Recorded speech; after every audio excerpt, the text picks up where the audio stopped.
2 নম্বর সূরা সূরা আল বাকারা 148 নম্বর আয়াত। আল্লাহ বলেন ফাস্তাবিকুল খয়রাত, কল্যাণকর কাজে তোমরা প্রতিযোগিতা করো। এক ব্যক্তি 5 ওয়াক্ত সালাত জামাতে আদায় করে, কিন্তু নফল সালাত ঠিক মতো আদায় করে না। আপনি ঠিক মতো আবার নফল সালাত আদায় করেন। এক ব্যক্তি 5 ওয়াক্ত সালাত আদায় করে, তার সাথে আপনি প্রতিযোগিতায় লিপ্ত হন। আমাদের দেশে মানুষ ঘর নিয়ে প্রতিযোগিতা করে, বাড়ি নিয়ে প্রতিযোগিতা করে, দুনিয়ার ব্যবসা বাণিজ্য নিয়ে প্রতিযোগিতা করে। একজনের ঘরে সুকেস, আরেকজনের ঘরে সুকেস তৈরি হয়েছে। এবার একজন ওয়াল ক্যাবিনেট বানালেন, সবাই ওয়াল ক্যাবিনেট বানানো শুরু করলো। একজন শোপিস বানালেন, আবার সবাই ওই শোপিসের দিকে ছুটলো।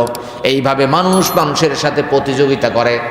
আল্লাহ রাব্বুল আলামিনের রাসূল সাল্লাল্লাহু আলাইহি ওয়াসাল্লাম বলেন উনজুর ফিদ দুনিয়া ইলা আসফালি মিনকুম। আল্লাহু আকবার বলেন। দুনিয়ার ক্ষেত্রে তুমি নিচের দিকে তাকাও, আর আখিরাতের ক্ষেত্রে তাকাও উপরের দিকে। দুনিয়ার ক্ষেত্রে একজনের 5 তলা বাড়ি আছে, তোমারও 5 তলা বাড়ি হতে হবে, বিষয়টা এমন না। যদি তুমি চিন্তা করো ওই লোকের 5 তলা বাড়ি, আমারও 5 তলা বাড়ি হলো না কেন, তাহলে আল্লাহর প্রতি কৃতজ্ঞতা আসবে না। আল্লাহর প্রতি মানুষ অভিযোগ দায়ের করে।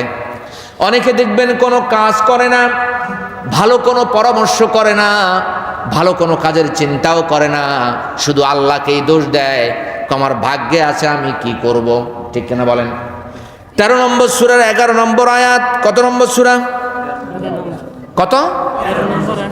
13 নম্বর সূরা সূরার রাদ 11 নম্বর আয়াত। আল্লাহ বলেন ইন্নাল্লাহা লা ইউগাইয়িরু মা বিকওমিন হাত্তা ইউগাইয়িরু মা বিআনফুসিহিম।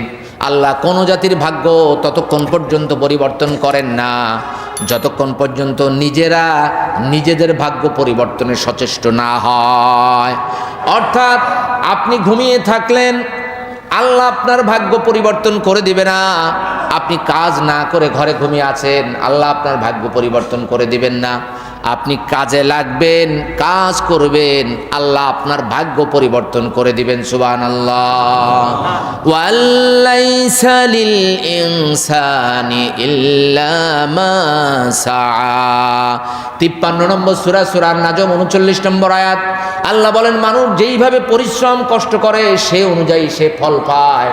আপনি কষ্ট করছেন ড্রাগন খেতে, আল্লাহ আপনাকে পেয়ারা দান করবেন না। আপনি কষ্ট করছেন আপনার অফিস আদালতে, আল্লাহ আপনাকে কৃষি দেবেন না। আপনি যেইভাবে যেই অবস্থায় যেই দিকেই কষ্ট করবেন, আল্লাহ আপনাকে সেই অবস্থায় সেই দিকেই ফল দান করবেন। সুবহানাল্লাহ। আল্লাহ বলছেন ফাস্তাবিকুল খয়রাত, কল্যাণ কাজে প্রতিযোগিতা করো। রাসূল বলছেন যে দুনিয়ার ক্ষেত্রে নিচের দিকে তাকাও। একজনের 10 তলা বাড়ি আছে, 20 তলা বাড়ি আছে, তোমারও 10 তলা 20 তলা বাড়ি হতে হবে, বিষয়টা এমন না। তোমার যদি 2 তলা হয় আলহামদুলিল্লাহ, 1 তলা হয় আলহামদুলিল্লাহ, টিন শেড আলহামদুলিল্লাহ। আল্লাহ দুনিয়াতে একদিকে কমিয়ে দিলে আরেক দিকে বাড়িয়ে দেন। সুবহানাল্লাহ বলেন।